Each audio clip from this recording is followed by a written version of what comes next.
तो भैया आज हम सांख्यिकी के बारे में सारे क्वेश्चंस को देखने वाले हैं, तो अब भैया अंत तक बने रहिएगा, बहुत ही इंपॉर्टेंट क्वेश्चंस आपके आने वाले हैं। ठीक है, तो पहला क्वेश्चन दिया है आपका कि एक कक्षा के छात्रों द्वारा प्राप्त किए गए अंकों का अंकगणितीय माध्य जो है 58 है, उनमें से 20% द्वारा प्राप्त अंकों का माध्य 60, 30% प्राप्त अंकों का माध्य जो है 40 है, तो बाकी बचे छात्रों द्वारा प्राप्त औसत अंकों का माध्य क्या होगा। ठीक है, तो बात करें यहाँ पे तो पूरा मान लेते हैं कि 100% है, और ये 100% कितने के हैं सर, ये 58 लोगों के लिए है। कितने लोगों के लिए, 58 लोगों के लिए। इसमें से बोल रहा है कि 100% में से 20% जो है 60 उनका माध्य है, तो 20 गुणे कितना हो जाएगा, आप कहेंगे सर 20 गुणे 60 हो जाएगा। फिर प्लस करके, ठीक है, फिर प्लस 30% जो प्राप्त किए हैं, तो 30% जो प्राप्त किए हैं कितने लोग प्राप्त किए हैं भाई साहब, 40। कितने लोग, 40 लोग प्राप्त किए हैं। बाकी बचा तो 20% यहाँ पे, 30% यहाँ पे, 50। अब 50% बचा, वो कितने लोग हैं उसको नहीं पता है मेरे भाई, तो उसको क्या मान लेंगे, x मान लेंगे। अब बस आपको कैलकुलेशन ये कर देना है, आपका आसानी से मान यहाँ से आ जाएगा। ठीक है, तो ये 58 है, तो 58 में 100 का गुणा करेंगे तो कितना हो जाएगा, आप कहेंगे सर 58 से हो जाएगा, बराबर 2 छक्के कितना हो जाएगा 12, यानी कि ये हो जाएगा 1200, और 3 चौके कितना हो जाएगा, तो सर ये भी हो जाएगा आपका 1200। ठीक है, आप प्लस का 50 x रहेगा यहाँ पे। ठीक है, तो 12 कितना हो जाएगा 2400, और 2400 इसमें से घट जाएगा मेरे भाई, तो कितना आ जाएगा, आप कहेंगे 8 में से 4 गया 4, और 5 में से 2 गया 3, 3400 आ जाएगा। तो 3400 बटे कितना हो जाएगा, आप कहेंगे सर 50, 50 से 2 बार में 100 कट जाएगा, 34 दूना कितना होता है, आप कहेंगे सर 68 होता है। बोलिए बाकी बिहारी लाल की जय, यानी कि ऑप्शन नंबर सी इसका क्या होगा, राइट आंसर हो जाएगा। बात आपको समझ में आई मेरे भाई, अरे अच्छे से समझ में आई कि नहीं, बिल्कुल सर, कहीं पे कोई भी दिक्कत नहीं हुआ। ठीक, अगला क्वेश्चन देखिए। अगला प्रश्न बोला है कितना प्रेक्षणों का माध्य जो है 9 है। पहला क्या है, x है, दूसरा क्या है x+3 है, तीसरा क्या है x+5, और x+8 और x+9। तो माध्य की बात करें तो भैया इधर से 2 हैं और इधर से 2, यानी कि बीच वाला जो होता है वही माध्य होता है, यानी कि x+5 बराबर किसके दिया है, 9 के दिया है। तो बताइए x बराबर क्या होगा, आप कहेंगे सर x बराबर 4 हो जाएगा। क्या हो जाएगा मेरे भाई, x बराबर 4 हो जाएगा। पूछा क्या है हमसे, हमसे पूछा है ना कि अंतिम तीन प्रेक्षणों का माध्य क्या होगा, तो अंतिम 3 का मतलब ये वाला हमको निकालना है। तो 5 4 पहला 9 हो जाएगा, प्लस दूसरा कितना हो जाएगा 8 4 12 हो जाएगा, तीसरा 9 4 कितना हो जाएगा, आप कहेंगे 13 हो जाएगा। अब बटे 1 2 3 है ना भाई, तो 3 से भाग कर देंगे, तो 13 और 9 कितना होता है 22, और 22 और 12 कितना होता है, आप कहेंगे सर 22 और 12 होता है 24, सॉरी 22 और 12 कितना होता है 32 होता है। कितना होता है भाई 32 होता है, तो 32/3 क्या होगा, इसका राइट आंसर होगा। तो बोलिए ऑप्शन नंबर किस में है, ऑप्शन नंबर ए में है सर। बात आपको समझ में आ गई, बिल्कुल सर। चलिए अगला प्रश्न देखिए। कह रहे कि चूंकि एक छात्र के एक अंक गलती से 68 की जगह 86, अरे भैया 68 की जगह पे कितना आ गया है, 68 की जगह पे 86 आ गया है, कितना का गलती किया है घटा दीजिए, तो 16 में 60 जाएगा 8, और यहाँ पे 7 में से 1 6 जाएगा 1, यानी कि 18 की गलती किया है। उसके बाद से बोल रहा है कि टाइप किए गए तो कक्षा का माध्य जो 1/2 बढ़ गया, यानी कि 1/2 की वैल्यू जो दी गई है वो कितना दी गई है मेरे भाई 18, 18 बड़ा है, तो 1 की वैल्यू कितना हो जाएगी, तो आप कहेंगे सर 1 की वैल्यू 18 दूना के 36 हो जाएगी, और हमारा 36 क्या होगा, राइट आंसर होगा। बोलिए बाकी बिहारी लाल की जय। बात समझ में आ गई आपको, बहुत आसान क्वेश्चन है। ठीक है, गलती कितना किया 18 का, और बोल रहा है कि 1/2 बढ़ गया, तो 1/2 बराबर हो जाएगा 18 के, तो 1 बराबर 36 हो जाएगा। ठीक, अब एक परीक्षा में 40 छात्रों द्वारा प्राप्त किए गए अंकों का माध्य जो है इतना है भैया। बाद में ये पता चला कि गलती से एक छात्र के अंक 84 की जगह 48 लिख लिए। भैया ज़्यादा लिखना चाहिए था, लेकिन लिखा कितना 48 लिखा। तो कितना गलती किया इसने, तो 14 में से 8 जाएगा 6, और 7 में से 4 जाएगा कितना 3, यानी 36 का गलती किया है। आज 36 का गलती कितने किस पर किया है, 40 पर। तो 36 बटा कितना हो जाएगा 40, जब इसको भाग करेंगे तो कब बढ़ जाएगा, तो ये 5 से 5 से देखेंगे तो देखा जाए तो 9 चौके 36, 4 से देखा जाए तो 4 से ये 10 बार में, और 4 से ये 9 बार में, यानी कि 0.9 की क्या किया मेरे भाई गलती। हाँ, इसका मतलब है कि अपना जो माध्य है ना उस माध्य से ज़्यादा लाना चाहिए था इसको। तो कितना गलती किया है, तो कितना हो जाएगा उसका माध्य, अब 72.5 में आपको 5.9 क्या कर देना है, जोड़ देना है। बात आपको समझ में आई, अरे अंकों का माध्य इतना था और 84 की जगह 48 लिख दिया, इसका मतलब उसका माध्य पहले से ज़्यादा रहा होगा।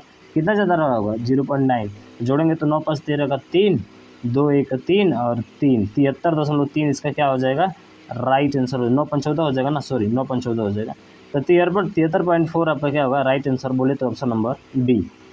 बात आपको समझ में आ गई, तो बड़ा आसानी तरीके से हर एक क्वेश्चन को भाई सॉल्व कर सकते हैं, इसमें कोई तामझाम नहीं करना है। ठीक है, मज़ा आ रहा है ना। अगला क्वेश्चन देखिए। अगला बोला है कि 48 के सभी धनात्मक गुणनखंडों की माध्यिका ज्ञात करें। तो 48 के सभी गुणनखंड भाई लिखना है, तो बताइए 1 से कटेगा, 2 से कटेगा, 3 से कटेगा, 4 से कटेगा, 6 से कटेगा, 8 से कटेगा, उसके बाद से 12 से भी कटेगा, 24 से भी कटेगा, और 24 के बाद से 48 से भी कटेगा। ये इसके गुणनखंड हो गए। माध्यिका पूछा है, तो माध्यिका पूछा है, इसका मतलब इन सभी को जोड़ना पड़ेगा। सभी को क्या करना पड़ेगा? जोड़ना पड़ेगा। तो यहाँ पे देखेंगे माध्यिका पूछा है, सभी को जोड़ना पड़ेगा। तो देखिए 1 2 3 4 5 6 7 8 9 है, तो 9 है तो इसका बीच वाला होना चाहिए। तो 1 2 3 4, 4 हटा दीजिए, और 5 6 7 8 9 है। तो एक काम कर लेते हैं, जोड़ लेते हैं इसको, ठीक है। माध्यिका निकालना है हमको, तो बटा 9 हो जाएगा, इसका सभी को जोड़ना पड़ेगा। अब 48, देखिए 48 को 12 जोड़ेंगे तो कितना हो जाएगा? आप कहेंगे 60, ठीक है। 48 और 12 कितना होता है? 48 और 12 आपका 60 हो जाएगा। 24 और 8 कितना होता है? तो 24 और 8 कितना होता है मेरे भाई? 36 होता है, सॉरी 32 होता है।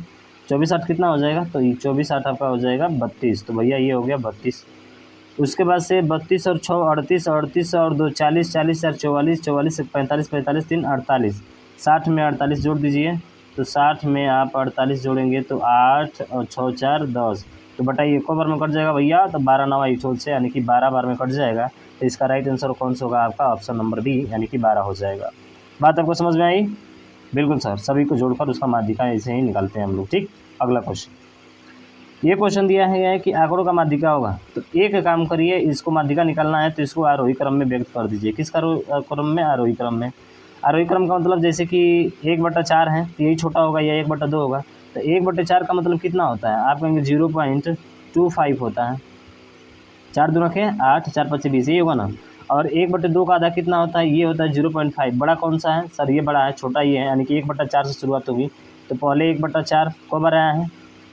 3 बार आया है। तो 1/4, फिर 1/4, फिर 1 क्या होगा? 4 होगा। उसके बाद से आपका 1/2 आएगा, फिर 1/2 आएगा। ये भी कितना बार है? 3 बार है। 1/2 आएगा, ठीक है। 3 बार हो गया, 3 बार ये हो गया भाई साहब, 2 वाला, 4 वाला भी खत्म। उसके बाद से आपका 1 आएगा, और लास्ट में क्या आएगा? 2 आएगा। माध्यिका निकालना है, तो माध्यिका निकालना है तो कितने हैं? 3 यहाँ पे है, 3 3 6 और 2 8। 8 का मतलब इन दोनों का क्या होगा? आधा होगा। माध्यिका का मतलब इन दोनों का आधा होता है, बीच का। 3 इधर से छोड़ दे, 3 इधर से छोड़ दे। तो 1/2 आप प्लस 1/2, आप पूरा का बट्टा क्या हो जाएगा? आप कहेंगे सर पूरा का बट्टा आपका 2 हो जाएगा, ठीक है। तो इसको हल करेंगे तो कितना हो जाएगा? 2/2, यानी कि सीधा 1/2 आपका क्या होगा? इसका राइट आंसर होगा। जोड़ के देख लीजिए भाई, जोड़ने तो आता है ना, सबको आना चाहिए जोड़ने यार। देखिए ऊपर वाला जोड़ेंगे तो 1/2, 1/2 माने 1, और 1 ऊपर बचेगा, नीचे 2 हो जाएगा, तो 1/2 इसका राइट आंसर हो जाएगा। इसमें कोई तामझाम तो करना ही नहीं है आपको। समझ आ रहा है ना? बिल्कुल। ये प्रश्न देखिए, बोला है कि इतना 8 संख्याओं की माध्यिका है। तो माध्यिका का मतलब देखिए, माध्यिका का मतलब पहले 2 लिखें, फिर से क्या लिखें? 2, फिर से क्या आएगा? 3, 3 के बाद से 5, 5 के बाद से 7, 7 के बाद से क्या आएगा? 8। तो कितने अंक है इसमें? 2 2 4 और 2 6, 6 है, इसका मतलब इसके बीच वाला होगा। तो 5 3 8, यानी कि 5 3 8 का आधा हो जाएगा मेरे भाई, बताइए कितना? 4। तो इसकी माध्यिका क्या होगी? 4, यानी कि ऑप्शन नंबर सी आपका राइट आंसर हो जाएगा, ठीक है। तो माध्यिका निकालने के लिए आरोही क्रम में करिए या अवरोही क्रम में करिए, बराबर बराबर छाड़ लीजिए, जो बचा है उसका आधा हो जाएगा। तो 2 बचे तो 2 का आधा होगा, 1 बचेगा तो 1 का आधा होगा, ठीक। अगला देखिए, दिए गए आंकड़ों को इतना का बहुलक है। बहुलक का मतलब जो ज़्यादा बार आता है। अब इसमें ज़्यादा बार कौन आ रहा है? तो आपको दिख रहा होगा जिस ज़्यादा बार 4 आ रहा है, बाकी 3 12 6 8 5 1 1 बार आ रहे हैं। और बहुलक वही होता है जो ज़्यादा बार रिपीट करता है भाई साहब, जो ज़्यादा बार क्या करता है? रिपीट, यानी कि ऑप्शन नंबर सी इसका क्या होगा? राइट आंसर हो जाएगा, ठीक। अगला देखिए, अगला है कि इतना का मानक विचलन। हाँ, ये थोड़ा सा अच्छा सवाल है। मानक विचलन का फार्मूला क्या होता है? तो ध्यान रखिएगा, मानक विचलन बराबर होता है अंडर रूट में, क्या होता है मेरे भाई? अंडर रूट में सिग्मा x माइनस एक्स के बार, और x का बार क्या है? इसका विचलन है, और इसका स्क्वायर होता है। अब बटे n क्या है? पदों की संख्या। तो कैसे निकालेंगे? तो सबसे पहले हमें इसका माध्य निकालना पड़ेगा। तो माध्य निकालेंगे तो देखिए 11 7 18, 18 10 28, ठीक है। 18 10 28, 28 और 9 कितना होता है? 28 2 30, और 7 37, 37 3 40, 10 50, और 5 है तो 10 हो जाएगा। ऐसे भी चेक कर सकते हैं, पहले 7 आएगा, फिर 9 आएगा, फिर 10 आएगा, फिर 11 आएगा, फिर 13 आएगा। तो इसकी माध्यिका क्या होगी मेरे भाई? 10 होगी। माध्यिका क्या होगी? 10। अब उसके बाद से आपको क्या करना है? एक बार 11 में से 10 को घटाकर स्क्वायर करना है। तो चलिए मैं करता हूँ भाई साहब, हल करता हूँ इसको। तो 11 में से ये तो 5 दिया है नीचे, ठीक है ना, 5 नीचे दिया गया है। तो 11 में से 10 जाएगा तो 1 का स्क्वायर 1 होता है, प्लस फिर 10 को 7 में से घटाइए 3 का स्क्वायर 9 होता है, प्लस उसके बाद से 11 में से 10 में से 10 घटाएंगे तो 0 आ जाएगा, 13 में से 10 घटाएंगे तो 3 का स्क्वायर फिर कितना हो जाएगा 9, फिर 9 में से 10 घटाएंगे इतना हो जाएगा 1, ये हो जाएगा 1। तो 9 1 10, 10 1 11, 11 9 कितना होता है 20 होता है, और अंडर रूट में 20 बटा कितना हो जाएगा 5, क्योंकि 5 यहाँ पे संख्या दी गई है, तो भाग करेंगे तो कितना आ जाएगा 4, और अंडर रूट 4 का मतलब कितना होता है 2। बोलिए ऑप्शन नंबर बी क्या होगा इसका राइट आंसर हो जाएगा। बात आपको समझ में आई है? जो माध्यिका निकाले हैं एक बार 11 में से उसको घटाकर उसका स्क्वायर करना है तभी उसका योग आएगा। सिग्मा का मतलब होता ही है क्या, योग होता है। अरे सिग्मा माने क्या होता है, योग होता है भाई, ठीक है। अगला देखिए, अगला है कि इतना का परिसर होगा। परिसर का मतलब क्या होता है? परिसर का मतलब होता है सबसे बड़ी संख्या, और सबसे बड़ी संख्या माइनस सबसे छोटी संख्या, यही होता है परिसर। तो सबसे बड़ी संख्या इसमें देखेंगे तो क्या है 9 है, सबसे छोटी संख्या देखेंगे तो इसमें क्या है मेरे भाई 3 है, तो 9 में से 3 जाएगा, बताइए कितना हो जाएगा सर, इसका रेंज 6 हो जाएगा। बोलिए ऑप्शन नंबर सी क्या होगा इसका राइट होगा। तो परिसर का मतलब होता है सबसे बड़ी संख्या माइनस सबसे छोटी संख्या, ठीक। उसके बाद से ये प्रश्न दिया है कि आंकड़ों का परिसर आप ज्ञात कर सकते हैं, यहाँ पे आप खुद से सॉल्व करिएगा मेरे भाई, खुद हल करके बताइए इसका राइट आंसर क्या होगा, ठीक। अगला है, ठीक है, परिसर ही ज्ञात करना। अगला है एक बंटन का माध्य 24 है और मानक विचलन 6 है, तो विचरण गुणांक का मानक क्या होगा? देखिए भाई, विचरण गुणांक का मान क्या होता है, तो उस पर ऊपर होता है मानक विचलन, नीचे होता है बंटन का माध्य, आप परसेंटेज निकालना है तो गुणे कितना हो जाएगा 100। ये होता है आपका, ध्यान रखिएगा, विचरण गुणांक क्या होता है मेरे भाई, विचरण गुणांक होता है। ये फार्मूला ध्यान रखिएगा, बहुत लोगों को याद नहीं रहता, तो निकालेंगे का घंटा 4 से कितने बार में कटेगा 25 बार में, यानी कि 25% इसका क्या होगा राइट आंसर हो जाएगा। बात आपको समझ में आ गई? बिल्कुल, फार्मूला पे है, ठीक है। यदि संख्या का मानक विचलन 10 है तो इसका विचरण गुणांक होगा, तो देखिए विचरण गुणांक बराबर होता है मानक विचलन का स्क्वायर। क्या होता है मेरे भाई, मानक विचलन का स्क्वायर होता है, यानी कि सीधा 10 का स्क्वायर कितना हो जाएगा, आप कहेंगे सर 10 का स्क्वायर 100 हो जाएगा। बोलिए वाकई बिहारी लाल की जय, केवल फार्मूला पता होना चाहिए, ठीक है। अगला है कि सतीश ने एक बंद बक्स में 5 पीली और 3 नीली गेंदें रखी, उसका भाई मनीष यादृच्छिक रूप से 2 गेंदों को उठा लेता है, एक ही रंग के गेंदों को चुने जाने की प्रायिकता ज्ञात कीजिए। तो भैया 5 में से इसने 2 क्या कर दिया, निकाल दिया, इसका मतलब 5 का को बार गुड़ा, 5 का उल्टा करके 2 बार गुड़ा और नीचे 2 से भाग करेंगे, ठीक है। फिर प्लस 3 में से 2 गेंदे निकाला है, तो 3 में से 2 गेंदे निकाला है ना, तो इसका मतलब है भैया कि 3 का उल्टा 2 बार गुड़ा और बटे 2 से आपको भाग करना है, ये ऊपर वाला होगा, ठीक है। तो 2 से 2 बार में 2 25 कितना हो जाएगा, आप कहेंगे सर 10 हो जाएगा, और 2 से 2 बार में ये प्लस का 3 हो जाएगा, यानी कि ऊपर क्या आएगा अंश में 13 आएगा भैया। 13 किस में है, ना तो इसमें है ना इसमें है ना इसमें, केवल ऑप्शन नंबर सी में, तो सी इसका राइट हो जाएगा। अब बहुत लोग सोचेंगे सर नीचे कैसे या करेंगे हम लोग, तो भैया नीचे करने के लिए क्या करना होता है, नीचे करने के लिए आपको 5 दिन पूरा 8 है और 8 में से 2 को चुनना है, तो 8 में से 2 को चुनना है, इसका मतलब 8 को बार गुणा करेंगे, 8 बार पीछे 2 बार गुणा करेंगे और 2 से भाग कर देंगे, तो 2 से 4 4 7 कितना हो जाएगा 28, यही तो आया था। बात समझ में आई? बिल्कुल। अगला क्वेश्चन देखिए, ये बोल रहा है कि दिपाशी के 2 बार फेंके जाने वाले अंकों के योग जो है 10 होने की प्रायिकता क्या होगी।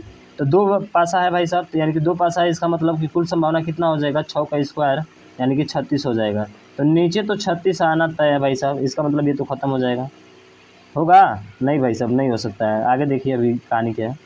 तो 10 होने की प्रायिकता एक तो होगा आपका 4 और 6 हो जाएगा, क्या हो जाएगा 4 और 6 हो जाएगा। और बताइए 4 और 6 के बाद से 6 और 4 भी हो सकता है, ठीक है, उल्टा भी हो सकता है। उसके बाद से 7 और क्या होगा, सॉरी 7 और 3 तो हो नहीं सकता है, 5 और 5 हो सकता है, 5 और क्या हो सकता है 5 हो सकता है।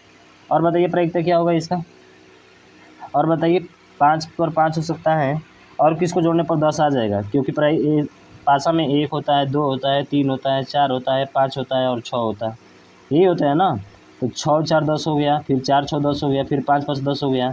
अब किसी को 10 मिलाने पर बनेगा, तो आप कहेंगे सर नहीं बनेगा, यानी कि 3 संभावना होगी। इस तरह से देखा जाए तो 3 एकम 3, 3 एकम 3, 3 दूना का 6, यानी कि 1/12 इसका क्या होगा राइट आंसर होगा ऑप्शन नंबर सी।